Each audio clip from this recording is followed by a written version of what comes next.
no compromise. உங்க சைடுலயும் எங்க சைடுலயும். It's a GT promise. GT Holidays, South India's #1 travel brand. தமிழகம் எங்கும் கிளைகள் கொண்ட Annamalai institute of hotel management and hospital management படிப்பில் சேர்வதற்கான அட்மிஷன் நடைபெறுகிறது. மருத்துவம் முதல் பொறியியல் வரை உங்கள் கனவுகளுக்கு சரியான முகவரி Indira group of educational institutions. Call 9841385858. Anitha Radhakrishnan கைது. ரெண்டாவது, மருத்துவமனையில் ஏவாவேலு அனுமதி. மூன்றாவது, செந்தில் பாலாஜியோட சகோதரர் அசோக் அவர்கள் முன்ஜாமீன் கேட்டு மனு. இதோட மையம்னா என்னவா இருக்கு அப்படின்னா, விஜய் அவர்களுடைய ஆட்சியை கலைப்பது. அதுக்கு ஒரு ஆபரேஷன் நடந்திருக்கு. இதுல என்ன புரிஞ்சுக்கலாம் நம்ம? இந்த சின்ன சின்ன விஷயத்துக்கெல்லாம் கைது பண்ற இவர்கள் பெரிய பெரிய ஊழல்லாம் செஞ்ச எத்தனையோ முன்னாள் அமைச்சர்கள் இருக்காங்க. அவங்க மேல நீங்க எப்ப கைய வைக்க போறீங்க? அனிதா ராதாகிருஷ்ணன் கைது செய்த உடனேயே ரியாக்ட் செய்த திமுகவுடைய முக்கிய நிர்வாகிகள் செந்தில் பாலாஜி அவர்களை அக்யூஸ் பண்றாங்க. 2 நாள்களாக இந்த செய்திகள் ஓடிக்கொண்டிருக்கிறது. இது சம்பந்தமாக யாரும் எதுவுமே பேசல. அப்போ செந்தில் பாலாஜி கழட்டி விட்டாங்களோ? ஒருவேளை இருக்கலாம். ஆதோவுடைய கண்ட்ரோல்ல விஜய் இருக்கிறாரு. விஜய் பொம்மையாக செயல்படுகிறாரு. லாட்ரி பணம் தான் இங்க உள்ள புந்து விளையாண்டுட்டு இருக்கு. அதிமுகவுடைய எம்எல்ஏக்கள் ராஜினாமா செய்துட்டு வராங்கன்னா அது இவர் ஆதவ் கொடுக்குற பணத்துலதான் எல்லாருமே உள்ள வராங்க. இப்பெல்லாம் கிரிப்டோ கரன்சி அப்படிங்கிற அளவுக்கு எவ்வளவு அட்வான்ஸா போயிட்டாங்க. சோஃபாக்குள்ள காசை மறைச்சு சோஃபாவை கொடுக்குறாங்களாம். அதுக்கப்புறம் அவங்க ஓகே சொல்றாங்களாம். இது என்னங்க, எனக்கு புரியவே இல்லை இந்த கதை. புஷ்பா படம் பார்த்து ரொம்ப இன்ஸ்பயர்ட் போயிட்டாங்க. நிறைய இடத்துல இருந்து வரக்கூடிய கமெண்ட்ஸ் என்னவா இருக்கு அப்படின்னா, ஊழல் இல்லை. நாங்க அப்ளை பண்ணி வச்சிருந்தோம், அது வருமா வராதோன்ற ஒரு பதட்டத்திலே இருந்தோம். சரி, இவங்க எவ்வளவு கேட்க போறாங்கன்னு தெரியலையே அப்படின்னு யோசிச்சுக்கிட்டு இருந்தோம். வந்துருச்சு, ரினிவல் ஆயிட்டு, எல்லாம் நம்பவே முடியல அப்படின்னு பள்ளி கல்வித்துறை சார்ந்த விஷயத்துல என்னோட நண்பர் ஒருத்தர் இப்படி சொல்றாரு. பதிவுத்துறையில ஒண்ணு நடந்துச்சு. எனக்கு என்னன்னா, லஞ்சம் வாங்கலங்கிறது ஒரு ஆச்சரியமா பார்க்குற அளவுக்கு நம்மள யோசிச்சு எப்படி லஞ்சத்தை எப்படி நார்மலைஸ் பண்ணியிருக்கிறாங்கன்னு பாருங்க. உங்களுடைய சோஃபா மாடல், அப்புறம் நீங்க அரசியல் தெரியாம போறது, ரீல்ஸ் போட்டு சுத்துறது எல்லாத்தையும் பார்த்து மக்கள் ஃப்ரஸ்ட்ரேட் ஆகி இடைத்தேர்தலில் உங்களுக்கு என்ன பண்ண போறாங்க பாருங்க அப்படின்னு ஒரு குரூப் கிளம்பி இருக்கு. நமக்கு என்னன்னா, இது என்ன ஆகும்னு நினைக்கிறேன். இடைத்தேர்தல் எப்படி போகும் அப்படின்னு நம்ம யோசிக்கலாம். வழக்கமாக இடைத்தேர்தல் யாரு ஆளுங்கட்சியாக இருக்கிறாங்களோ அவர்கள் பக்கம் தான் வெற்றி இருக்கும். இது வழக்கமா அது எழுதப்படாத ஒரு விதியா இருக்கு. ஆனா இந்த தேர்தலை பொறுத்தவரையில பொது வேட்பாளர் சீமான் அவர்கள் அம்பாசமுத்திரத்தில் நிற்க போறார். ஹைலைட் என்னன்னா, திமுக ஆதரவோடு. ஸோ ஒருவேளை சீமான் அவர்கள் அதை ஏத்துக்கிட்டார், திமுக அதிமுக சேர்த்து அறிவிக்குது, நீங்க நில்லுங்க பாத்துருவோம் அப்படின்னா என்ன ஆகும்னு நினைக்கிறீங்க? அது நாம் தமிழர் கட்சிக்கு தற்கொலை முயற்சியாக போய் முடியும். ஜெயமோடு ரெடி ஆயிட்டாரா? முன்னாள் அமைச்சர் கைது அதை உணர்த்தக்கூடியதா இருக்கு. இது எப்படி தொடரும்னு எதிர்பார்க்கலாமா, இல்ல இது எப்படி? இல்ல, இது தொடர வேண்டும்னு எதிர்பார்க்க. அதுக்காக தான் மக்கள் உங்களுக்கு ஓட்டு போட்டிருக்காங்க. ஆதரணியர்களுக்கு அன்பு வணக்கம். இன்றைய சிறப்பு கலந்துரையாடல் நிகழ்ச்சியில் நம்முடைய இளைய பத்திரிகையாளர் ராகவ் இணைந்திருக்கிறார். வணக்கம். வணக்கம். இளைய பத்திரிகையாளர் வெறும் மூத்த பத்திரிகையாளர் சொல்லி அப்படியே இளைய நல்ல சரியான டேர்ம் தான் அது. இது வரைக்கும் யாருமே அப்படி சொன்னதே இல்லை. இளைய பத்திரிகையாளர் யாருக்கும் அந்த மாதிரி சொல்லியிருக்க மாட்டாங்க. இப்ப இன்னைக்கு பெரிய பெரிய ஹாப்பனிங்ஸா இருக்கு. இன்னைக்கு நியூஸ் எடுத்தோம் அப்படின்னா அதை பற்றி தான் டிஸ்கஸ் பண்ணலாம் அப்படின்ட்டு. அமைச்சர் ராதாகிருஷ்ணன், அனிதா ராதாகிருஷ்ணன் கைது. ரெண்டாவது, மருத்துவமனையில் ஏவாவேலு அனுமதி. மூன்றாவது, செந்தில் பாலாஜியோட சகோதரர் அசோக் அவர்கள் முன்ஜாமீன் கேட்டு மனு. ஸோ 3 அடுக்கடுக்கான சம்பவங்கள் நடந்திருக்கு அப்படிங்கிறத பார்க்குறோம். இது எல்லாமே இதற்கு முன்பாக இதை மையப்படுத்தி, இதோட மையம்னா என்னவா இருக்கு அப்படின்னா, விஜய் அவர்களுடைய ஆட்சியை கலைப்பது. அதுக்கு ஒரு ஆபரேஷன் நடந்திருக்கு. அது தொடர்பான கைது 2 நாளா போயிட்டு கிட்டத்தட்ட ஒரு 8 பேருக்கு மேல கைது செய்யப்பட்டிருக்கிறாங்க. அதை மையப்படுத்தி அந்த டெவலப்மெண்ட்ஸ்லாம் நடந்திருக்கு. இதுல என்ன புரிஞ்சுக்கலாம் நம்ம? இதுல வழக்கமா நீங்க எதிர்கட்சியை கேட்டீங்கன்னா, அதை எங்களை பழிவாங்கும் நடவடிக்கையில இவங்க ஈடுபடுறாங்க, இதற்கெல்லாம் நாங்கள் ஒருபோதும் அஞ்ச மாட்டோம் அப்படின்னு தான் சொல்லுவாங்க. ஆல்ரெடி அப்படிதான் சொல்லியிருக்கிறாங்க. உதயநிதி ஸ்டாலினா இருக்கட்டும், அக்கா கனிமொழி அவர்களும் அப்படிதான் சொல்லியிருக்கிறாங்க.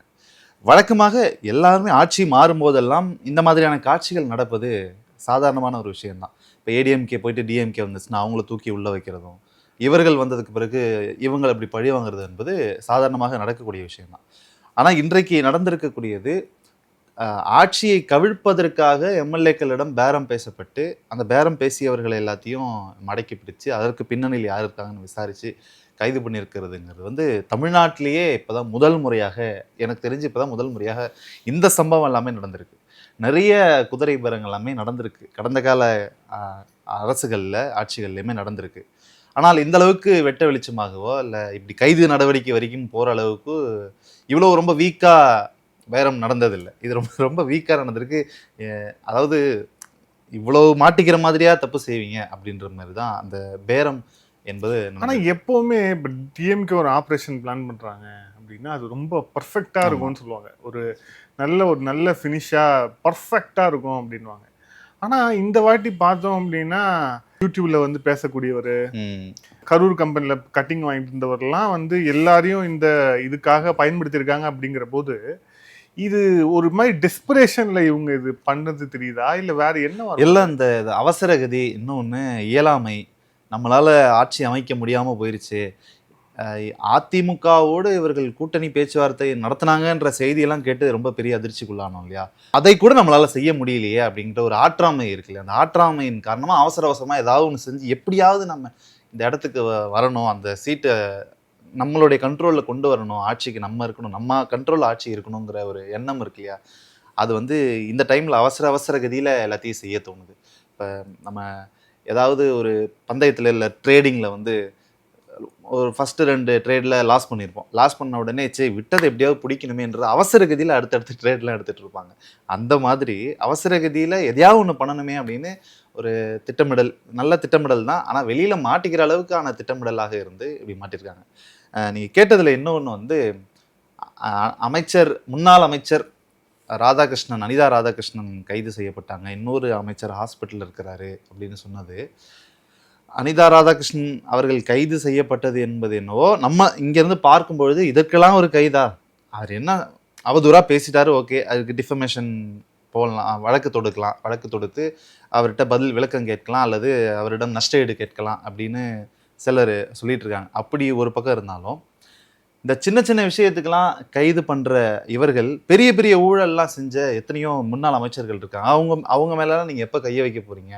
இந்த பேரம் பேசப்பட்டதாக கைது செய்யப்பட்ட 8 பேர்களும் முன்னாள் அமைச்சர் செந்தில் பாலாஜிக்கு தொடர்புடையவர்களாக இருக்கிறாங்கன்னு சொல்கிறாங்க, செய்திகளில் வருதே தவிர அவர் மீது எந்த ஒரு குற்றச்சாட்டு இது வரைக்கும் நேரடியாக சுமத்தவோ இல்லை அவர்களை தேடணுமோ அவரை கைது பண்ணணுமோ எந்த ஒரு நடவடிக்கையிலையும். இன்னைக்கு காலில இருந்து நம்ம மீடியா சர்க்கிள்ல வந்துட்டு இருக்க நியூஸ் செந்தில் பாலாஜி தலைமறைவு அப்படின்னு இன்னைக்கு காலில இருந்து ஒரு செய்தி சுத்திக்கிட்டு இருக்கு. 2வது இதை வேற ஒரு விஷயத்தோடு நினைக்கிறாங்க. 10ஆம் தேதி தமிழக முதலமைச்சர் விஜய் அவர்கள் கரூர் செல்கிறார். ஸோ அவர் வந்து கரூர்ல கால் வைக்கிறதுக்கு முன்னாடி கரூர்ல அவர் அந்த பேசி அந்த சம்பவத்துக்கு காரணமானவர்கள் வெளியே இருக்கக்கூடாது அப்படிங்கிற ஒரு திட்டத்தோட நகர்றாங்கன்னு திமுக சொல்றாங்க. கங்கணம் கட்டிக்கிட்டு இருக்காங்க. ஆமா, திமுக வந்து சொல்றாங்க. குறிப்பா நம்ம அறிவால ஏட்டையான்னு அழைக்கப்படக்கூடிய RS பாரதி அவர்கள், அவர் தான் வந்து சொல்றாரு. இது எல்லாமே பாக்குறோம். அப்போ வந்து ஒரு இவங்களும் ஒரு இதோட போறாங்களோ டிவிகேவும். ஆமா, இந்த அதிமுகவிலிருந்து தாவேகாவுக்கு இணைந்த முன்னாள் அமைச்சர்கள் அவர்கள் கூட ஒரு 1000 பேர் இணைந்ததாக வந்த அந்த செய்தியில அந்த நிகழ்ச்சியில கூட அமைச்சர் ஆதவ அர்ஜுனா பேசுறாரு. கரூரில் இன்னும் ஒரு கணக்கு வழக்கு இருக்கா, அந்த கணக்கை நாங்க முடிக்காம விடவே மாட்டோம் அப்படின்னு சொன்னது கூட மறைமுகமாக இதை தான் சொல்கிறாரா அப்படின்றது கூட மேபி இதில் லிங்க் ஆகலாம். இன்னொரு பக்கம் இந்த கேஸுக்கு சம்மந்தம் இல்லாமல் அந்த பேரம் பேசின வழக்கில் அசோக் குமார் அவர்கள், செந்தில் பாலாஜியோட சகோதரர், ஜாமீன் மனு தாக்கல் செஞ்சிருக்கிறாரு. எனக்கும் இதற்கும் எந்த தொடர்பும் கிடையாது, என்னை தொடர்பு படுத்துகிறார்கள், இருந்தாலும் எனக்கு ஒரு முன்ஜாமீன் வேணும் அப்படின்னு அப்ளை பண்ணுறது, அது திருப்பி ஜூலை 6க்கு தள்ளி வச்சிருக்கிறாங்க, விளக்கம் கேட்டிருக்கிறாங்க. அப்படி அதெல்லாம் பார்க்கும்போது செந்தில் பாலாஜி அவர்கள் இது சம்மந்தமாக எந்த ஒரு முன்ஜாமீன் வாங்குறதோ இல்லை அது சம்மந்தமாக அவர் பேசுவதோ எதுவுமே இல்லை. வெள்ளை அறிக்கை வெளியிட்ட போது, மின்துறை அமைச்சர் வெள்ளை அறிக்கை வெளியிட்ட போது இவர் உடனடியாக வந்து விளக்கம் கொடுத்தார் செந்தில் பாலாஜி. ஆனால் இந்த விவகாரத்தில் அவருடைய பெயர் அடிபடுகிறது. இது வரைக்கும் அவர் வாய் திறக்கவே இல்லை. இது சம்பந்தமாக அவர் கட்சியிலிருந்து இருப்பவர்கள் கூட இன்னும் வாய் திறக்கல. உதயநிதி ஸ்டாலினா இருக்கட்டும் அல்லது அனிதா ராதாகிருஷ்ணன் கைது செய்த உடனேயே ரியாக்ட் செய்த திமுகவுடைய முக்கிய நிர்வாகிகள் செந்தில் பாலாஜி அவர்களை அக்யூஸ் பண்றாங்க. 2 நாள்களாக இந்த செய்திகள் ஓடிக்கொண்டிருக்கிறது. இது சம்பந்தமாக யாரும் எதுவுமே பேசல. அப்போ செந்தில் பாலாஜி கழட்டி விட்டாங்களோ? ஒருவேளை இருக்கலாம், வாய்ப்பு இருக்கு. ஏன்னா அவங்களுக்கு ஞாபகம் இருக்கா, இடி உள்ள வந்தப்போ ஆளுங்கட்சியாக திமுக இருந்தது. இடி உள்ள வந்து செந்தில் பாலாஜி கை வச்சப்போ தொட்டுப்பார் சீண்டிப்பார் அப்படின்னு முதலமைச்சர் வந்து வீடியோலாம் வெளியிட்டாரு. ஒரு 21 கட்டு இருந்துச்சு. ஸோ வீடியோலாம் வெளியிட்டாருன்னு பார்ப்போம். அப்போ இருந்த அதை முதல்ல வேற ஞாபகப்படுத்துறீங்களா? 21 கட்டை. அப்போ நம்ம மீடியால அப்படி பார்ப்போம். ஸோ அப்போ அதெல்லாமே இருந்துச்சு இல்லை. பட் ஆனால் இப்போ வந்து தொட்டுப்பாரும் வரல, சீண்டிப்பாரும் வரல. இப்போ அனிதா ராதாகிருஷ்ணனுக்கு மட்டும் வந்திருக்கு ஏய் சோஃபா மாடல் அப்படின்னு. அப்போ இது என்னவா இருக்கும்? அது மேபி நீங்க சொன்ன மாதிரி கழட்டி விடுவதற்கான வேலைகள்ல ஈடுபடுறாங்க. ஏற்கனவே அப்பவே இது பேசப்பட்டுச்சு. அந்த வீடியோவுக்கு பிறகு வேற எதுவுமே அவர்கள் பேசவே இல்லை. அதுக்கப்புறம் அவர் ஒரு வருடத்துக்கிட்ட சிறையில் இருந்தார். எதுவுமே பேசவே இல்லை. சிறையிலேருந்து வெளியே வந்ததுக்கு பிறகு கூட எதுவும் அது சம்மந்தமாக ரொம்ப எக்ஸ்பிரஸ் பண்ணவே இல்லை. அவங்களுடைய எமோஷன்ஸை எக்ஸ்பிரஸ் பண்ணவே இல்லை. இந்த விஷயத்தில் இந்த விவகாரத்திலேயே அவர்கள் பண்ணாமல் இருப்பது தான் ஒரு சந்தேகத்தை கிளப்புது. உண்மையிலே செந்தில் பாலாஜி அவர்கள் கழட்டிவிட போகிறார்கள் அந்த விஷயத்தில். ஏன்னா இந்த விவகாரத்தில் உட்பட்டு இருப்பதாக சொல்லப்படக்கூடியது உதயநிதி ஸ்டாலின் அவர்கள், எதிர்க்கட்சி தலைவர். அவர் தான் தன்னுடைய வீட்டில் குடும்ப கிச்சன் கேபினெட்டில் பேசி என்னை எப்படியாவது நான் அந்த சீட்டுக்கு போய் ஆகணும், அதில் வந்து அது எப்படி நம்மளை விட்டு எப்படி அது போகும், அதை அடைஞ்சே தீரணும் அப்படிங்கிற ஒரு ஒரு ஒரு செயல்பாடுகளில் அதை இவர்களிடம் வெளிப்படுத்தி இதற்கான வேலைகளில் நான் பார்த்துக்கிறேன், நீங்கள் கவலையே படாதீங்க, இன்னும் ஒரு மாசத்துல இது நடக்க போகுது அப்படின்னு இவர் இங்க சிக்னல் கொடுத்ததுக்கு பிறகுதான் மண்டபங்கள்ல, திருமண மண்டபங்கள்ல ஒவ்வொரு நிகழ்ச்சிகள்லையும் முன்னாள் முதலமைச்சர் ஸ்டாலின் அவர்கள் பேசுறாரு. 6 மாதத்துல இந்த ஆட்சி கலையும், திமுக நிர்வாகிகள் தயாரா இருங்க, தேர்தல் வரப்போகிறது, நம்ம தேர்தல் வேலைகளை செய்ய முழுமூச்சோட 100% தேர்தல் வேலையை செய்ய தயாராகுங்க அப்படின்னு அந்த சமிகைகள் எல்லாமே அங்கதான் வந்துகிட்டு இருக்கு. அப்ப செந்தில் பாலாஜியை அவருடைய உதவியை பெறக்கூடிய திமுக அல்லது திமுக குடும்பம் அவருக்கு ஒரு பிரச்சனைனா ஏன் உள்ள களத்துல இறங்காம இருக்காங்களே அப்படிங்கிற ஒரு டவுட் இருக்கு. ஒரே ஒருவர் மட்டும்தான் இது பற்றி பேசினாரு, திரு வழக்கறிஞர் எம்பி திரு வில்சன் அவர்கள். இல்லை இதில் நீங்கள் தேவையில்லாமல் தொடர்பு படுத்துறீங்க, இதற்கும் திமுகவுக்கு சம்மந்தம் இல்லை அப்படின்னு ஒரு பக்கம் அவர் பேசினாலுமே கூட பெரிய இடத்துல இருந்து, பெரிய குடும்பத்துல இருந்து இன்னும் வாய்ஸ் வரல அப்படிங்கிறது தான் அதில் தெரியுது. எனக்கு இதுல விஜய் அவர்களுடைய அந்த ஆக்ஷன்லாம் பார்க்கும்போது ஓரளவுக்கு கொஞ்சம், ஏன்னா ஆட்சிக்கு வந்த பிறகு இவர் எந்த ஒரு விமர்சனம், எந்த ஒரு பெரிய பேச்சோ அந்த இதெல்லாம் எதுவுமே இல்லை. ஆனா கடைசி அந்த சட்டமன்றத்துல கடைசி அந்த 2-3 நாட்கள்ல கொஞ்சம் கடுமையா அவர் இருந்தார். திமுகவை நோக்கி கடுமையா விமர்சனம் வச்சாரு. பார்ட்டி ஃபண்டுன்னு என்ன மாதிரி ரியாக்ஷன்ஸ் வந்துச்சுன்னு பார்த்தோம்.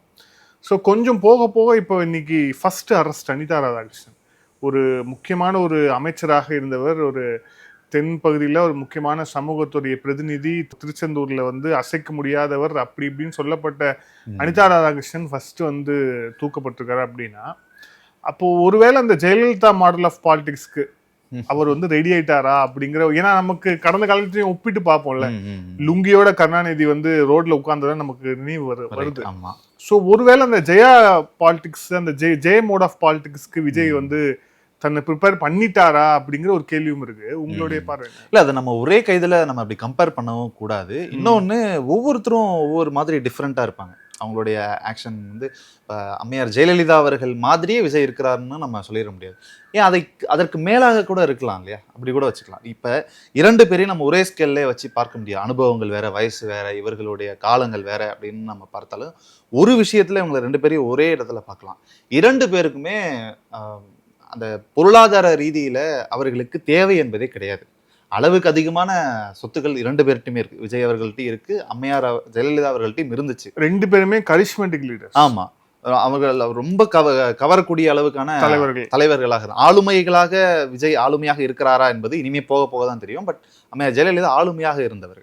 இவர்கள் 2 பேருக்குமே அந்த பண தேவை என்பது கிடையாது. அதனால இந்த பொருளாதார ரீதியில எனக்கு எந்த தேவையும் இல்லை, அதனால நான் நேர்மையான ஆட்சியை கொடுப்பதற்கு தயாராக இருக்கிறேன்னு விஜய் அவர்கள் இன்றைக்கு சொல்வதும், அம்மையார் ஜெயலலிதா அவர்கள் மனதளவில் நினைத்தார்கள், அவர் செயல்பட முயற்சித்தார்கள், ஆனால் சுற்றி இருக்கவங்க அவர்களை செய்ய விடலை, சுற்றி இருப்பவர்கள் பலன் அனுபவிச்சாங்க.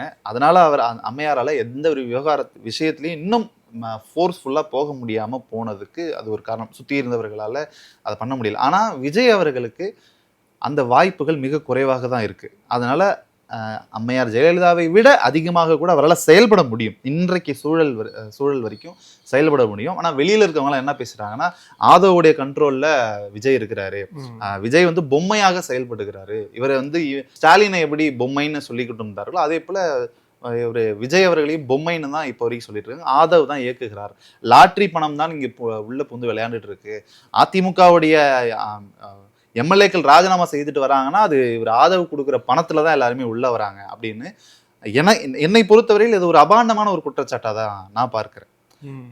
அப்படி இருக்கும்பொழுது விஜயால அம்மையார் ஜெயலலிதாவை விட அதிகமாக செயல்பட முடியும். இன்றைய காலகட்டத்தில் வரை கம்பேர் பண்ணி பார்க்கும்போது செயல்பட முடியும். செயல்படுவாரா மாட்டாரா அப்படிங்கிறது அது அவர் கையில தான் இருக்கு இனி வரும் காலகட்டங்களில். அடுத்து இந்த அதிமுகல இருந்து வரக்கூடிய எம்எல்ஏக்கள் ராஜினாமா செய்துட்டு வரக்கூடிய முன்னாள் அமைச்சர்கள் அகாமடேட் பண்றது ஏன் இங்க உள்ள தாவேக்காக்குள்ள அகாமடேட் பண்ணணும் அப்படிங்கிற ஒரு கேள்வி நம்ம போன்ற பத்திரிகையாளர்களுக்கு மத்தியிலே எழும்.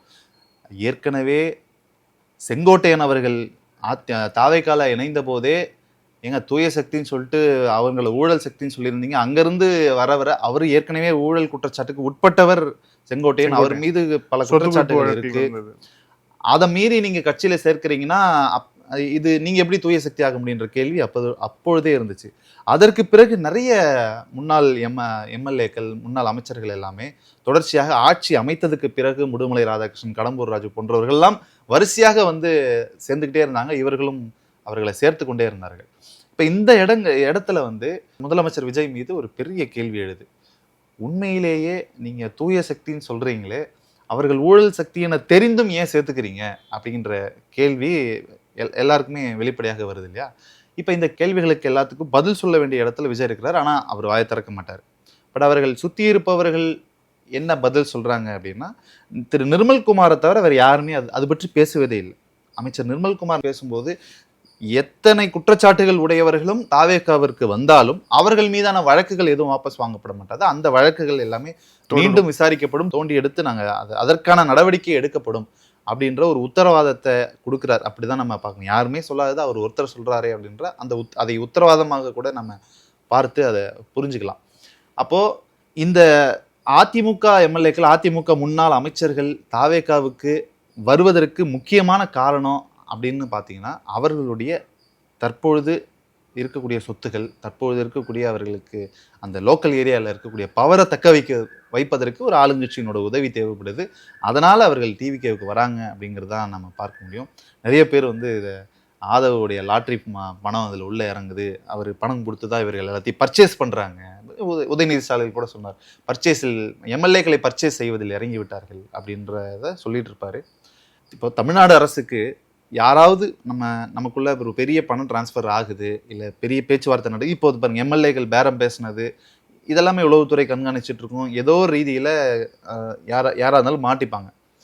அப்படி இருக்கும்பொழுது ஒரு கட்சியிலேருந்து இன்னொரு கட்சிக்கு எம்எல்ஏகளை பர்ச்சேஸ் செய்கிறாங்க, பணம் கொடுத்து தூக்குறாங்க அப்படின்னா, சென்ட்ரலில் இருக்கக்கூடிய உளவுத்துறை இருக்குது, மத்திய உளவுத்துறை இருக்குது, அவர்களெல்லாம் டிஃபன் சாப்பிட்டுட்டு டீ காஃபி மட்டும் குடிச்சிட்டு இருப்பாங்கன்னு நம்ம நினச்சிட முடியுமா? அவர்களை மீறி இங்கே என்ன நடந்துடும்? அப்படி அவர்களையும் தாண்டி நடக்குதுன்னா இப்போ பிஜேபியோட சப்போர்ட் இருக்கா அப்படிங்கிற ரெண்டாவது கேள்வி வரும். ஒன்று, பிஜேபி சப்போர்ட்டோட இந்த பர்ச்சேஸ் நடந்திருக்கும், இது பர்ச்சேஸ்ன்னு எடுத்துக்கணும். அப்படி இல்லைன்னா பிஜேபி சப்போர்ட்லாம் இல்லை, இவர்கள் தங்களுடைய சொத்துக்களை பாதுகாப்பதற்காக இங்கே தாவேக்கால வந்து சேர்றாங்க அப்படின்னு எடுத்துக்கணும். இது ரெண்டுத்துல ஏதாவது ஒன்று எடுத்துக்கணும். இது ரெண்டுத்துல எது ஒன்று எடுத்தாலுமே தப்பு தான். இல்லை, எனக்கு அதில் மாறுபட்ட கருத்துக்கு என்னன்னா, இது பர்ச்சேஸ்ன்னு சொல்கிறோம்ல, எனக்கு இது அப்போ அம்பாசமுத்திரத்துடைய இசக்கி சுப்பையா இருக்காரு, சி விஜயபாஸ்கர் இருக்காரு, எம்ஆர் விஜயபாஸ்கர் இருக்காரு. இவங்களுக்கெல்லாம் வந்து காசு கொடுத்து கூப்பிடணுங்கிற எந்த அவசியமும் இல்லை. ஏற்கனவே எல்லாமே வந்து செல்வ சீமான்கள் தான், அதில் ஒன்றும் டவுட்டே கிடையாது. ஆனால் நீங்கள் சொல்கிற ரெண்டாவது பாயிண்ட் இங்கே வருது, அவங்களுக்குலாம் அந்த மாவட்ட அளவில் ஒரு பவர் தேவை, அந்த பவர் கிரேவிங் இருக்குது அப்படின்னு. ரெண்டாவது, நம்ம அரசியல் ரீதியாக பார்க்கும்போது, ஒரு பத்திரிகையாளர் நம்ம பார்க்கும்போது, தாவேக்கா ஆட்சியை பிடித்திருந்தாலும் கூட 107 சட்டமன்ற உறுப்பினர்கள் இருந்தாலும் கூட கிட்டத்தட்ட 8 மாவட்டங்களில் அவங்களுக்கு வந்து எந்த பிரதிநிதித்துவமும் இல்லை. அந்த 8 மாவட்ட பிரதிநிதித்துவங்களில் ரொம்ப முக்கியமான இடங்கள் வந்து டெல்டா மாவட்டம். இப்போ வந்திருக்க ஆள் வந்து பாருங்க, சி விஜயபாஸ்கர்.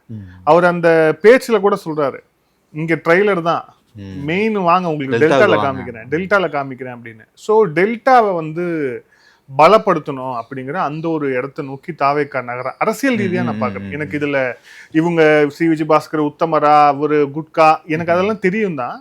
அரசியல் ரீதியா பார்க்கும்போது ஸோ நம்ம எங்கெல்லாம் வீக் ஜோனா இருக்குமோ அங்கெல்லாம் ஒரு ஸ்ட்ராங் மேன்ஸ் வேணும் அப்படிங்கிறதால அவங்களுக்கான முக்கியத்துவம் கொடுக்கப்படுதுன்னு நான் பாக்குறேன். ஏன்னா விஜயபாஸ்கர் சேருவதற்கு முன்னாடி அவ்வளோ விமர்சனம் இருந்துச்சு, குட்காவை சேர்ப்பீங்களா, அறப்போர் இயக்கம் தொடங்கி சவுக்கு சங்கர் வரை எல்லாருமே போட்டு சேர்ப்பீங்களா கேட்டிருக்காங்க. அதை தாண்டியே சேர்த்துருக்குறாங்க அவங்க.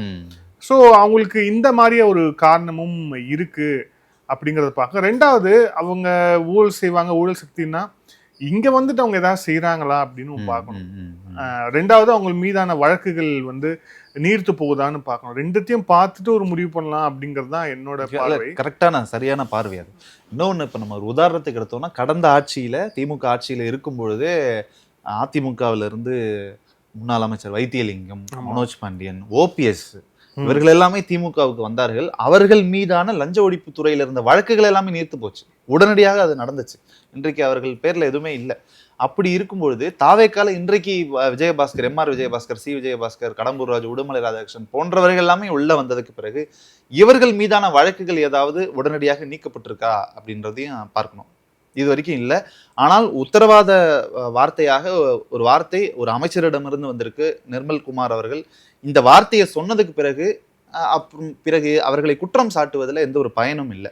ஒருவேளை வருங்காலங்களில் அவர்களுக்கு சீட்டு கொடுத்து அவர்கள் எம்எல்ஏக்களாக ஆக்கப்பட்டு அமைச்சர்களாக ஆகி மீண்டும் அந்த தவறு நடந்து அல்லது அந்த நேரத்தில் அமைச்சர் ஆனதுக்கு பிறகு அவர்கள் மீதான வழக்குகள் எல்லாமே வாபஸ் வாங்கப்பட்டுச்சுன்னா அன்றைக்கு இந்த கேள்வி வந்து அனைத்தும் 100% அவர்கள் நோக்கி கேட்க வேண்டிய கேள்வி பொருந்தும். அன்றைக்கு இவர்கள் பதில் சொல்லி ஆக வேண்டிய இடத்துல இருப்பாங்க. அது வரைக்கும் இதை அதான் மறுபடியும் சொல்றேன், இயலாமையில அவர்கள் வாரி தூற்றக்கூடிய வார்த்தைகளாக தான் இதை நம்ம பார்க்கணும். இதுல இன்னொரு விஷயம் பார்க்குறோம். என்னன்னா, நம்ம ஒரு ஜேர்னலிஸ்டா அப்சர்வ் பண்ணும்போதே நிறைய இடத்துல இருந்து வரக்கூடிய, நான் அது என்னோட ஒரு பதிவில் கூட போட்டிருக்கேன், நிறைய இடத்துல இருந்து வரக்கூடிய கமெண்ட்ஸ் என்னவா இருக்கு அப்படின்னா, ஊழல் இல்லை. நம்ம வந்து பொதுப்பணித்துறையில கேட்குறோம், டாஸ்மாக்ல கேட்குறோம், அதுக்கப்புறம் வந்து வருவாய்த்துறையில கேட்குறோம், அதுக்கப்புறம் இந்து சமய அறநிலையத்துறையில கேட்குறோம். அதிகாரிகளோட டிரான்ஸ்ஃபர் தொடங்கி வரக்கூடிய அந்த ப்ராஜெக்ட்ஸுக்கு வரக்கூடிய டெண்டர் வரை எந்த அளவுக்கு ஊழல் வந்து புறையோடி போயிருக்கும்னு நம்ம கடந்த காலங்களில் வந்து பார்த்துருக்குறோம். ஆனா இந்த வாட்டி பார்க்கும்போது அந்த மாதிரியான எந்த புகாரும் தற்போது வரை இல்லை அப்படிங்கிற ஒரு நிலை வந்து ஒரே ஒரு இடத்துல மட்டும் இருக்கு. டாஸ்மாக்ல மட்டும் 10 ரூபாய் வாங்குறதுங்கிறது என்ன நிக்கல, அது தெரியும், அது நிக்கல. அதுக்குதான் அவங்க யூனியன் ஒண்ணு சொல்லியிருந்தாங்க, போராட்டமே. ஆமா, 10 ரூபா வாங்கக்கூடாது சொல்லுங்க, அப்படி எங்களுக்கு சம்பளத்தை உயர்த்துங்க அப்படின்னு. இப்ப அதுக்கு ஒரு மிஷினும் வந்திருக்கு அப்படிங்கிறத பாக்குறோம். 10 ரூபா திருப்பி கூட. இது உங்களுடைய பார்வை என்ன? ஊழல் வந்து இல்ல அப்படிங்கறதுல குறைஞ்சிருக்கு. ஆமா, உங்களுடைய பார்வை குறைஞ்சிருக்கு நிறைய. அதாவது திமுக ஆட்சிகளை கம்பேர் பண்ணும்போது 10% குறைஞ்சிருக்கு. அதை நம்ம அக்செப்ட் பண்ணி தான் ஆகணும். எல்லாரும் சொல்ற மாதிரி 10 விடவே மாட்டீங்க போல இருக்கு. 10 ரூபா 10% குறைஞ்சிருக்கு. முக்கியமா பள்ளி கல்வித்துறையில பெரிய சேஞ்ச் நடந்திருக்கு. எனக்கு தெரிஞ்ச என்னோட நண்பர் ஒருத்தர் பள்ளி வச்சிருக்கிறாரு விழுப்புரம் மாவட்டத்துல. அவருடைய பள்ளிக்கு வருடம் ரெனிவல் பண்றதுக்கு ஒரு குறிப்பிட்ட தொகையை, லட்சத்துல குறிப்பிட்ட தொகையை மினிஸ்டருக்கு கொண்டு போய் கொடுத்துட்டு வருவார். மினிஸ்டர்னா நேரடியாக அன்பில் மகேஷ் அவர்கிட்ட கொடுக்கறதில்ல, அவருடைய ஆட்கள் டி நகரில் ஆஃபீஸ் போட்டிருந்தாங்க. அது எல்லாமே உண்மை. இதை ஒருத்தர் எவ்வளவு கொடுப்பாரா? 3-5 லட்சம். கரெக்ட். பொறுத்து, ஏன்னா அந்த யூனியன்ஸை பொறுத்து இருக்கு. ஆமா, ஏன்னா அந்த யூனியனுடைய பிரஸ் மீட்ல யூனியன் தலைவர் சொல்லியிருப்பாரு 5 லட்சத்துல இருந்து 10 லட்சம் வரைக்கும் நாங்கள் கொடுத்தோம். இவருக்கு கொஞ்சம் சின்ன ஸ்கூலு, நம்ம அதான் இன்ஸ்டிடியூஷன்ஸை பொறுத்து இருக்கு. இப்போ கள்ளக்குறிச்சி லேகேடி ஸ்கூல் மாதிரியான பெரிய ஸ்கூலாக இருந்தால் 15 லட்சம் கூட போகலாம். இந்த மாதிரி நடந்து கொண்டு இருந்தது எல்லாமே டோட்டலாக ஸ்டாப் ஆயிடுச்சு. நாங்கள் அப்ளை பண்ணி வச்சுருந்தோம், அது வருமா வராதுன்ற ஒரு பதட்டத்திலே இருந்தோம். சரி, இவங்க எவ்வளோ கேட்க போகிறாங்கன்னு தெரியலையே அப்படின்னு யோசிச்சுக்கிட்டு இருந்தோம். வந்துருச்சு, ரெனிவல் ஆயிட்டு, என்னால் நம்பவே முடியல அப்படின்னு. பள்ளிக்கல்வித்துறை சார்ந்த விஷயத்துல என்னோட நண்பர் ஒருத்தர் இப்படி சொல்றாரு. பதிவுத்துறையில ஒண்ணு நடந்துச்சு. எனக்கு என்னன்னா, லஞ்சம் வாங்கலங்கிறது ஒரு ஆச்சரியமா பார்க்குற அளவுக்கு நம்மள யோசிச்சு எப்படி லஞ்சத்தை எப்படி நார்மலைஸ் பண்ணியிருக்கிறாங்கன்னு பாருங்க. இதை நான் வீட்டில் ரொம்ப டிஸ்கஸ் பண்ணோம். இப்போ அதே சமயத்துல தாவேக்கா ஆட்சியை வந்து நம்ம ஆஹா ஓஹோ வெரி குட் சூப்பர் எக்ஸலண்ட்னு சொல்லிட முடியாது. இந்த பத்திரப்பதிவு சொன்னீங்க. இப்போ பத்திரப்பதிவுல பட்டாவுக்கு அப்ளை பண்ணா வழக்கமா ஒரு தொகையை கொடுத்தாதான் அது மூவ் ஆகும். அதனால நானே எங்கள் வீட்டில் நிலப்பட்டாலாம் நான் உடைக்காமலே வச்சிருக்கிறோம். எவ்வளோ செலவாகுமோ அப்படின்னு பயந்துட்டு. பட் இனிமே பண்ணலாம். அதில் ஒருத்தர் அப்ளை பண்ணி வச்சிருந்தாரு. இது வருமோ வராதோ அப்படின்னு யோசிச்சுட்டு இருந்துருக்காரு. போஸ்ட்ல வந்திருக்கு வீட்டுக்கு, உங்களுக்கு எல்லாமே சரியாயிடுச்சு, உங்களோட பட்டா வந்துடுச்சு, இது பாருங்க அப்படின்னு போஸ்ட்ல வர்ற அளவுக்கு இப்போதான் நார்மலா மிஷின் ஒர்க் ஆகுது. ஆக்சுவலி இந்த நம்ம ரூல் புக்ல என்ன இருக்கோ அது இப்போதான் ஒர்க் ஆகிட்டு இருக்கு. இப்போதான் 0 ஸ்டேஜுக்கு வந்திருக்கு. -5 -4 -3 -2 -1 0 1 2 3 4 5ல இப்போதான் 0க்கே வந்து நிக்குது. ஓவராலாக நீங்கள் தாவேக்காவுடைய ஆட்சியை வந்து கணக்கு பண்ணோம் அப்படின்னா -5ல இருந்து ஆவரேஜாக பண்ணோம்னா -5ல இருந்து இப்போ தான் -4க்கு வந்திருக்கிறாங்க. இன்னும் அவங்க -2 -1 தாண்டி 0க்கு வர்றதுக்கு நார்மலாக அந்த ரூல் புக்கில் இருக்கிறது அவங்க செய்யறதுக்கு இன்னும் 10 வருஷம் 15 வருஷம் ஆகும். பட் இவ்வளோ பெரிய சேஞ்சஸ் நடந்ததே வந்து வரவேற்கணும். இவ்வளவு நாளாக நடக்கல. இந்த 50 ஆண்டுகள ஆட்சியில் அதிமுக திமுகவுடைய மாறி மாறி நடந்த ஆட்சியில் நடக்கலை. நார்மலைஸ் பண்ணி வச்சுருந்தாங்க. சரி, திமுக ஆட்சியில் 500 ரூபாய் வாங்கினாங்கன்னா அதிமுக ஆட்சியில் 200 ரூபா தான் வாங்குறாங்க. அப்போ அதிமுக பரவாயில்ல, இப்போ அதிமுக வந்தால் நல்லாயிருக்கும் அப்படின்னு நினைக்கிற அளவுக்கு நடந்துட்டு இருந்துச்சு. இப்போ அது டோட்டலாக சேஞ்ச் ஆகி எதுவுமே இல்லாமல் நம்ம அப்ளை பண்ணால் நமக்கு அது வந்துருமா, இதுதான் ப்ரொசீஜரா அப்படின்ற அளவுக்கு இன்னைக்கு தான் நார்மல் ஆகுது.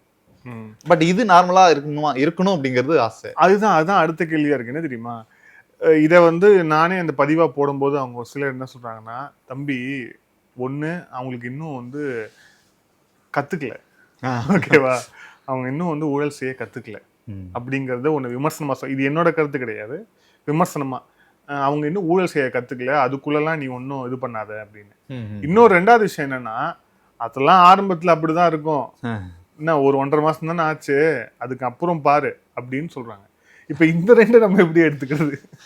இதை நீங்கள் இன்னும் பாசிட்டிவாக எப்படி எடுக்கலாம்னா, தாவேக்க கட்சி ஆரம்பித்த போது இதெல்லாம் அதெல்லாம் வாய்ப்பே இல்லை, நடிகர் கட்சி ஆரம்பிச்சு எங்க ரூட் இருக்கு, எம்ஜிஆருக்கு இவருன்னா எம்ஜிஆரா அப்படின்னு ஆரம்ப காலத்தில் பேசிட்டு இருந்தாங்க. 50 சீட்டு 30 சீட்டு 10 சீட்டு விஜய் ஜெயிப்பாரா அப்படின்னு நானே பேசிட்டு இருந்திருக்கேங்க. அதுதான் இல்ல, இப்படி பேசுனவங்களாம் இருக்காங்கல்ல. விஜய் மட்டும் ஜெயிப்பாரு, ஆனா ஆட்சிலாம் வாய்ப்பே இல்லை, அதுக்கெல்லாம் இன்னும் ஒரு 2031 எதிர்கட்சி ஆகிறதுக்கு தான் வாய்ப்பு இருக்கும் அப்படின்னு பேசப்பட்ட விஷயங்கள் எல்லாமே நான் பார்த்துப்போம். அந்த ரெண்டாவது வருஷம் தாண்டினதுக்கு பிறகு தேர்தலுக்கு முன்பாக கரூர் மரணத்திற்கு பிறகு ஒரு பேச்சு இருந்தது, அவ்வளவுதான் முடிஞ்சு போச்சு அப்படின்னு இருந்துச்சு. பிறகு தேர்தல் அறிவிச்சு எல்லாரும் வேட்பாளர் அறிவிச்சதுக்கு பிறகு வேட்பாளரை பற்றாக்குறை ஏற்பட்டு அந்த கட்சியில இந்த கட்சியில இருந்தெல்லாம் எடுத்து போட்டாங்கன்ற விமர்சனமும் வந்துச்சு. இதெல்லாம் தாண்டி வெற்றி பெற்றதுக்கு பிறகும் இது தாங்காது, ஆட்சியெல்லாம் அமைக்க முடியாது, இவருக்கு பெரும்பான்மை இல்லை, ரீஎலெக்ஷன் நடக்கும், கவர்னர் ஆட்சி வரும், எவ்வளோ சொல்லிட்டு இருந்தாங்க. அதை எல்லாத்தையும் உடச்சி தாண்டி வந்து திருப்பி ஒரு 1.5 மாசத்தை கடந்து இன்னைக்கு வந்து நிற்கிறாங்க இல்லையா. இன்றும் அவர்களால் ஏற்றுக்கொள்ள முடியாமல் நீங்கள் சொல்கிற மாதிரி சொல்லிகிட்டே இருப்பாங்க, அவர்கள் இன்னும் ஊழல் செய்ய கற்றுக்கிட்டு அவங்க இன்னும் ஒரு 6 மாசத்துல செய்ய ஆரம்பிச்சிருவாங்க அப்படின்ற பாயிண்ட் இன்னும் 6 மாசம் கழிச்சு எனக்கு சொல்லும்போது டவுட் வருது. இவங்கெல்லாம் உண்மையிலே வந்து ஒரு விமர்சனமாக சொல்கிறாங்களா, இவங்கெல்லாம் வந்து இல்லை. நிறைய பேர் நான் முகநூலில் நிறைய பேரை பார்க்குறேன், யாருமே உணர்வு பூர்வமா அரசியல் கள நிலவரத்தை புரிஞ்சிக்காம பேசிக்கிட்டு இருக்காங்க. அது ரொம்ப வருத்தத்தை ஏற்படுத்துது. அவர்கள் நினைத்த கட்சி, அவர்கள் எதிர்பார்த்த வெற்றி கிடைக்கவில்லை என்பதற்காக இவர்கள் வெற்றி பெற்றுட்டாங்களே, திமுக ஜெயிச்சிருந்தா கூட பரவாயில்லையே, இவங்க எப்படி ஜெயிச்சாங்க, விஜய் எப்படி ஜெயிச்சாங்க, விஜய் எப்படி சிஎம் ஆகினா, ஒண்ணுமே அரசியலே தெரியாத இவங்க இன்னைக்கு எம்எல்ஏ ஆயிட்டாங்களே, அந்த இயலாமை இருக்குல்ல, அந்த ஆத்திரம், எனக்கு ஆத்திரம் அடங்கலைங்க அப்படின்னு சொல்ற மாதிரி இப்போ வரைக்கும் அவர்களால் கள யதார்த்தத்தை புரிந்து கொள்ள முடியல. புரிந்து கொண்டாலும் அதை அவர்கள் வெளிப்படுத்த முடியல.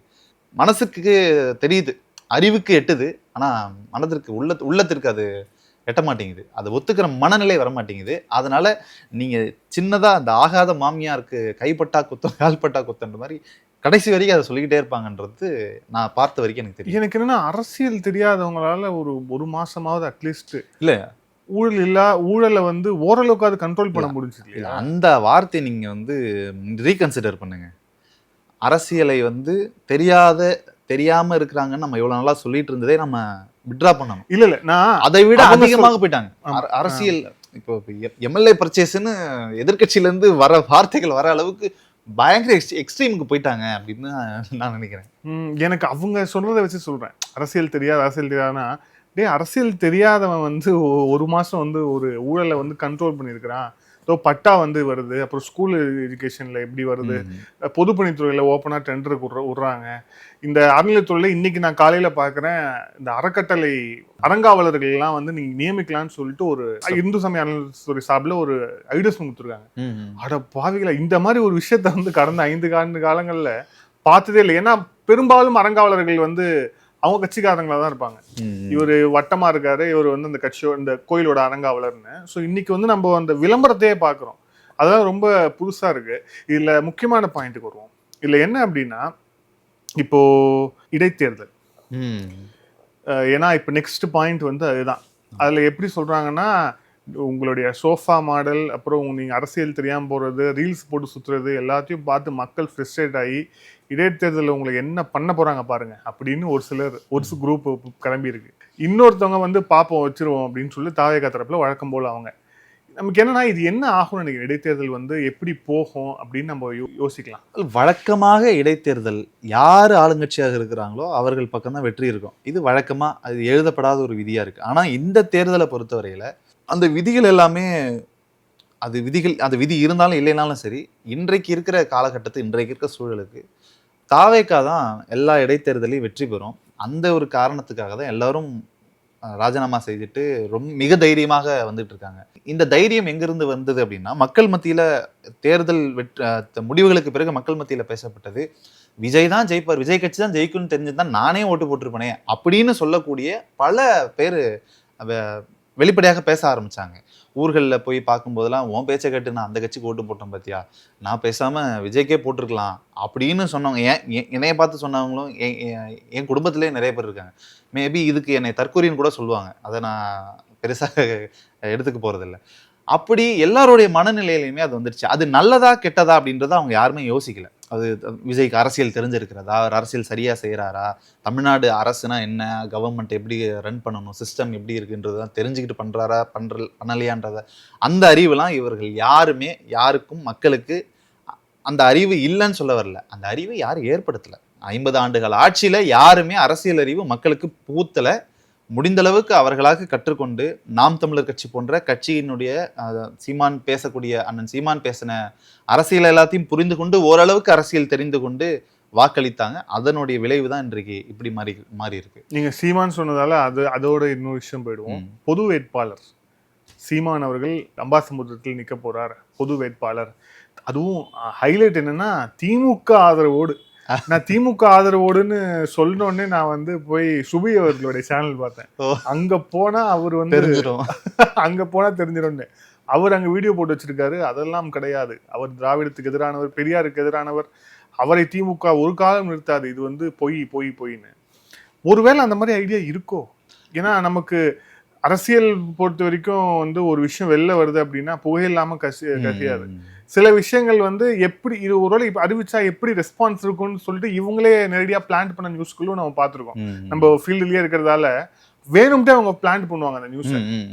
அதுக்கப்புறம் அது ரெஸ்பான்ஸ், ஆமா, அது ரெஸ்பான்ஸை பார்த்துட்டு நல்லா இருந்துச்சுன்னா சரி அப்ப இதே பண்ணிடுவோம் அப்படின்ட்டு போற குரூப் இருக்கு. மோசமா இருந்துச்சுன்னா வேணா ட்ராப் பண்ணிடலாம்ப்பா அப்படின்னு. ஒருவேளை உண்மையிலேயே பொது வேட்பாளராக அறிவிக்கப்படுவாரோ? இல்ல, இந்த விஷயத்துல நம்ம வந்து இல்ல நாம் தமிழர் கட்சி இப்படி செய்யாது, நான் உறுதியா சொல்றேன், 100% அடிச்சு சொல்றேன், அப்படி செய்யாது அப்படின்னு சொல்ல முடியல. சொல்ல முடியாத சூழ்நிலையை இந்த 2026 அரசியல் முடிவுகள் செய்து வச்சிருக்கு.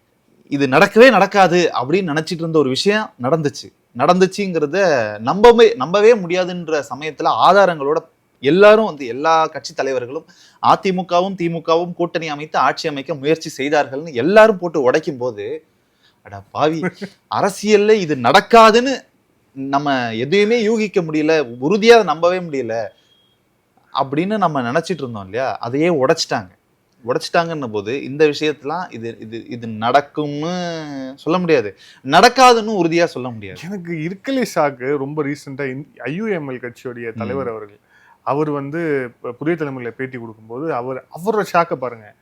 இந்த மாதிரி ஸ்டாலின் எனக்கு வந்து கால் பண்ணிட்டு நம்ம வந்து நல்ல முடிவு எடுக்க போறோம், முதலமைச்சராக எடப்பாடி வராரு அப்படின்னாரு அப்படின்னு. அவர் அப்படியே கொஞ்ச நேரம் நிறுத்திட்டாரா ஃபோன் பேசுறது. எடப்பாடி முதலமைச்சராக போறாரா? அது யாரு சொல்றது? ஸ்டாலின் அவர்கள் சொல்றாரு. அவருக்கே வந்து காதர் மொய்தீன் அவர்கள் அவருக்கே ஒரு கட்டத்துல வந்து கூட்டணி பேச்சுவார்த்தை பேச போகும்போது அண்ணா இதுல மயங்கெல்லாம் விழுந்தார். ஏன்னா 3 சீட்டு கேட்க போய் 2 சீட்டு தான் கொடுத்து, வயதானவர், அது வேற ஒரு விஷயம். ஆனா அவருக்கே அவ்வளோ ஷாக்கு. அதுவும் ஸ்டாலின் அவர்கள் வாயிலிருந்து முதலமைச்சராக எடப்பாடி ஆக்குறோம் அப்படின்னு வரும்போது எந்த அளவுக்கான ஷாக் அரசியல் தலைவருக்கு, அப்போ பொதுமக்களுக்கு எப்படி இருந்திருக்கும்? எனக்கு இதை பார்க்கும்போதே ரொம்ப ஃபிலிமியா இருந்தது. என்னடா இது அப்படின்னு. இல்ல இந்த தகவல்லாம் முதல்ல கசியும் பொழுது நானே கூட ஃபேஸ்புக்ல போட்டிருந்தேன். அதாவது கிழக்கே உதிக்கும் சூரியன் கூட மேற்கே உதிக்கும், ஆனால் அதிமுக திமுகவும் ஒரு காலத்திலேயும் ஒன்று சேராது. எதிரெதிர் துருவங்கள், அது அதனோட அரசியலே அப்படிதான் மையப்படுத்தப்பட்டிருக்கு. இவர்களுடைய தீய சக்தி தான் திமுக, அதிமுக தீய சக்தி திமுக அப்படின்ற நரேஷன் தான் அவங்களுக்கும் அரசியல்ல காலம் வரைக்கும் கொண்டு செல்லும் அப்படின்றதுல ரொம்ப உறுதியா இருந்தேன். நம்பவே இல்லை. ஒவ்வொருத்தரா அண்ணன் திருமாவளவன் புதிய தலைமுறையில பேட்டி கொடுக்கும்போது சொல்றாரு, இந்த பக்கம் பேபி அவர்கள் பேசின விஷயங்கள், பேபி அவர்கள் பேசும்போது கூட சரி இது கூட வேற ஏதோ நெரேட்டிவ் செட் பண்றதுக்காக பண்றாங்க அப்படின்னு நினைச்சேன். அண்ணன் திருமா பேசுனதுக்கு பிறகு நீங்க சொன்ன மாதிரி காதல் சொன்னதுக்கு பிறகுலாம் என்னடா நடந்துட்டு இருக்கு இங்க. அப்போ வந்து இவ்வளவு நாளாக பேசப்பட்ட விஷயம் உண்மைதானா? இவ்வளவு நாளாகனா இந்த விஷயம் மட்டும் இல்லை, அதிமுக ஆட்சிக்கு வந்தா 60 அதாவது 60-40 60 ADMK 40 DMK, இந்த 60-40% ரேஷியோ. அதே போல திமுக ஆட்சிக்கு வந்தா இந்த பக்கம் 60-40 மாறிடும். இது வந்து சும்மா பேசப்படும். அப்புறம் இங்க இருந்து நம்ம ஃபேக்டரியில இருந்து எடுத்துக்கோங்க, அந்த ஃபேக்டரி இருந்து எடுக்குங்க, இங்க டெண்டர் கொடுக்கும்போது இங்க பார்த்து பண்ணிக்கோங்க, இந்த நெடுஞ்சாலைத்துறை கான்ட்ராக்டை இங்க நமக்குள்ள இப்படி பேசிப்பாங்கன்னு பேசப்பட்ட விஷயங்கள் எல்லாமே உண்மைதான் போல இருக்கு. அப்ப இத்தனை நாளாக ஏமாந்தது நம்ம தான், மக்கள் தான், பொதுமக்கள் தான் போல இருக்கு. இப்ப அதிமுகவுக்கு மாற்று திமுகவுன்னு நினைச்சது எவ்வளவு பெரிய மடத்தனம், திமுகவுக்கு மாற்று அதிமுக நினைச்சது எவ்வளவு பெரிய பைத்தியக்காரத்தனம் அப்படிங்கிறது இந்த 2026 தேர்தல் முடிவுகள் சுக்குநூறா உடைச்சு தள்ளிருச்சு. இதற்கு மேலேயும் திமுக மீதோ இல்ல அதிமுக மீதோ பொதுஜன மக்களுக்கு நம்பிக்கை இருக்குமா அப்படிங்கிறதுல பெரிய சந்தேகம் இருப்பது. ரொம்ப கோர் பாலிடிக்ஸ்ல இருக்கக்கூடிய core cadre of the party, maybe அவர்கள் வேணா இருக்கலாம். ஒரு கட்சிக்கு ஒரு 80 லட்சத்துல இருந்து ஒரு 1 கோடி உறுப்பினர்கள் வேணா ரொம்ப ஸ்ட்ராங்கா அது உள்ள இருக்கலாம். இந்த ஆஸ்லேட் ஆகிட்டே இருப்பாங்கல்ல, அவர்கள் டோட்டலா 2 கட்சியுமே உதறிட்டு வேண்டான்ட்டு தான் வரக்கூடிய வாய்ப்புகள் மிக அதிகமாக இருக்கு. அது இந்த இடைத்தேர்தலில் மிக சுலபமாக எதிரொலிக்கும். இந்த இடைத்தேர்தலை எதிரொலிக்கும் போது அதற்கு எப்படி எதிர்முனையில இருந்து ரைட்டிங்ஸ் நரேட்டிவ்ஸ் எப்படி வரும்னா, ஆஸ் யூஷுவல் வழக்கம் போல அதையும் சொல்லிடுங்க, ஆளுங்கட்சியாக இருக்கிறாங்க, அரசு இயந்திரமே அவர்கள் பின்னாடி தான் இருக்கிறது, தேர்தல் அலுவலர்களே அவர்கள் நியமிப்பவர்கள். சோஃபா எனக்கு என்னன்னா, அதுல காசு கொடுக்கறத இப்பெல்லாம் கிரிப்டோ கரன்சி அப்படிங்கிற அளவுக்கு எவ்வளவு அட்வான்ஸா போயிட்டாங்க. சோஃபாக்குள்ள காசை மறைச்சு சோஃபாவை கொடுக்குறாங்களாம், அதுக்கப்புறம் அவங்க ஓகே சொல்றாங்களாம். இது என்னங்க, எனக்கு புரியவே இல்லை இந்த கதை. புஷ்பா படம் பார்த்து ரொம்ப இன்ஸ்பயர்ட் போயிட்டாங்க எனக்கு. அதுதான் அது வந்து புரியவே இல்லை அது.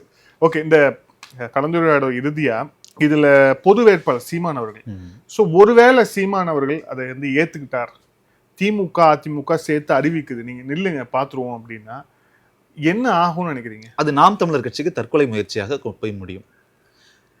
அதிமுக எதற்காக தொடங்கப்பட்டதோ அதனுடைய கோர் இஷ்யூவையே மறந்துட்டு என்றைக்கு அவர்கள் திமுகவோட கூட்டணி வைக்கலான்ற ஒரு முடிவுக்கு வந்தாங்களோ அன்றைக்கே அதிமுக மீதான நம்பிக்கை போயிருச்சு. திமுக மீது நம்பிக்கை ஏற்கனவே நிறைய பேருக்கு இல்லை, அதிமுக மீது அந்த கொஞ்ச நஞ்ச நம்பிக்கையும் போயிருச்சு. கட்சிக்காரர்களுக்கே இல்லாம தான் எல்லாரும் தாவேக்க பக்கம் வந்துகிட்டு இருக்காங்க. நாம் தமிழர் கட்சியும் இதே முடிவை எடுத்துச்சுன்னா அதிமுகவும் நாம் தமிழர் கட்சிக்கும் வித்தியாசம் இல்லாமல் போயிடும்.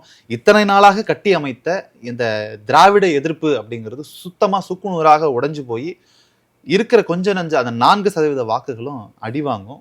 அந்த ஒரு முடிவை அண்ணன் எடுக்க மாட்டார் அப்படின்றத நான் நம்புறேன். இப்போ வரைக்கும் நான் நம்புறேன். அந்த நம்பிக்கை உறுதியாக நான் நம்பலாம். அவர் நம்பிக்கையை காப்பாத்துறாருன்ற வார்த்தையை நம்ம சொல்லக்கூடாது. அவர் உறுதியாக அந்த நிலைப்பாட்டில் தான் இருப்பாரு. மேபி இந்த நெரேட்டிவ் செட்டிங் எல்லாமே அப்படி இருந்துட்டு இருக்கும்.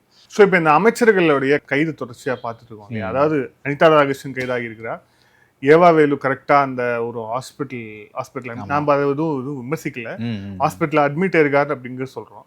ஸோ அதான் அந்த ஜேமோடு வந்து ரெடி ஆயிட்டாரா? இந்த அமைச்சர்களுடைய கைது வந்து நம்மளுக்கு அதை முன்னாள் அமைச்சர் கைது அதை உணர்த்தக்கூடியதா இருக்கு. இது எப்படி தொடரும்னு எதிர்பார்க்கலாமா, இல்லை இது எப்படி? இல்லை, இது தொடர வேண்டும்னு எதிர்பார்க்கிறோம். அதுக்காக தான் மக்கள் உங்களுக்கு ஓட்டு போட்டிருக்காங்க. நீங்க அரெஸ்ட் ஆகணும் ஆசைப்படுறீங்க? இல்லை ஆசைப்படல, அது என்னோட ஆசையும் கிடையாது.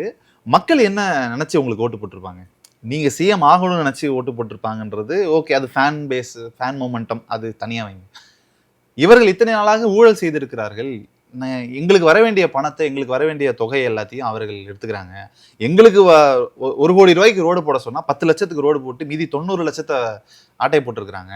அவர்கள் எல்லாத்தையும் கைது செய்வதற்கு உங்களுக்கு ஒரு வாய்ப்பு கொடுத்துருக்கோம், முடிஞ்சா அவர்கள் மீது வழக்கு தொடுத்து கைது பண்ணுங்க அப்படிங்கிறதுக்காகவும் உங்களை தேர்ந்தெடுத்திருக்காங்க. அதை நீங்க அப்படிதான் பார்க்கணும். அதிமுக திமுக 2 பேருமே இந்த வேலைகள் செய்திருக்கிறாங்க. அவர்களை கைது செய்யுங்க அப்படின்னு தான் மக்கள் ஓட்டு போட்டிருக்காங்க. அப்படி இருக்கும்பொழுது நீங்கள் இதை செஞ்சுதான் ஆகணும். இது தொடருமா அப்படிங்கிறத தாண்டி தொடர வேண்டும் அப்படிங்கிறது இல்ல. இதுதான் அவர் ஒரு அசம்பிளில சொன்னாரோ, மக்களுடைய பணத்தை தொட மாட்டேன், தொடர்றவங்களை விட மாட்டேன், தொட்டவங்களையும் விட மாட்டேன். ஆமா, தொடர்றவங்களை விட மாட்டேன்னா நம்ம ஆட்கள் யாராவது தொட்டிங்கன்னா விட மாட்டேன், தொட்டவங்களையும் விட மாட்டாங்கன்னா அதிமுக திமுக அமைச்சர்கள் தொட்டிருப்பீங்களே விட மாட்டோம் அப்படின்னா. இன்றைக்கு அமைச்சர் ஏவாவேலு வந்து அவர் வீட்டுல லஞ்ச ஒழிப்புத்துறை ரைடு முடிஞ்ச உடனே அவர் சிங்கப்பூர் போயிட்டார். சிங்கப்பூர் போயிட்டு கொஞ்சம் சுற்றுலாவில் இருந்திருக்கிறாரு. இன்றைக்கு அவர் ஆஜராக வேண்டும், ஆணை அனுப்பிச்சிருந்தாங்க. இன்னைக்கு லஞ்ச ஒழிப்புத்துறை முன்பாக ஆஜராக இருக்க வேண்டும். ஹாஸ்பிட்டலைஸ்டாக இருக்கேன், இன்னும் 10 நாள் ரெஸ்ட் தேவைன்னு மருத்துவர்கள் சொன்னதுனால நான் 10 நாள் கழித்து வந்து ஆஜராகிறேன், கண்டிப்பாக ஒத்துழைப்பு கொடுக்குறேன் அப்படின்னு சொல்லியிருக்கிறாரு. இனி வரும் காலங்களில் இன்னும் முக்கியமான சில முன்னாள் அமைச்சர்கள் அப்போலோ ஹாஸ்பிட்டல்லையோ அல்லது மற்ற மருத்துவமனைகள்லையோ அதாவது அவர்கள் உடல்நிலை சரியில்லாத காரணத்தினால அவர் போய் அட்மிட் ஆவதற்கான அதிக வாய்ப்புகள் இருக்கு. அது அவர்கள் உடல் ரீதியாக தான் சொல்கிறேன், வேற எதுவும் இல்லை. அவர் எல்லாமே வயது முதிர்ந்தவர்களாக இருக்கிறார்கள். அவர்கள் இனி தொடர்ச்சியாக மருத்துவமனைகளில் அனுமதிக்கப்பட வாய்ப்பு இருக்குது. அப்படி இல்லை என்றால் முன்னாள் அமைச்சர் செந்தில் பாலாஜி கைது செய்யப்படும் போது மருத்துவமனையில் அனுமதிக்கப்பட்ட மாதிரி ஒருவேளை கைது நடவடிக்கை நடந்தால் இந்த படலமும் கண்டிப்பாக நடக்கும். பாவம், அவருக்கு பைபாஸ் சர்ஜரிலாம் பண்ணியிருக்காங்க செந்தில் பாலாஜி அவர்களுக்கு. ஆமாம். எப்படி இருந்தாலும் மக்கள் பணத்தை கொள்ளையடித்தீங்கன்னா எந்த தண்டனை, அதாவது சட்டத்தில் இருந்தால் தண்டனை இருக்கோ அது தண்டனை அனுபவிச்சு தான் ஆகணும். அந்த எந்த இடத்துலையுமே வந்து நீங்கள் மெடிக்கல் இஷ்யூஸ் உங்களுக்கு இருக்குது, அதனால் உங்களுக்கு எந்த தண்டனையும் இல்லை, இந்த தண்டனை நிறுத்தி வைக்கிறோம் அப்படின்னு எங்கேயுமே இல்லை. அதனால் மக்கள் அதை தான் எதிர்பார்ப்பாங்க.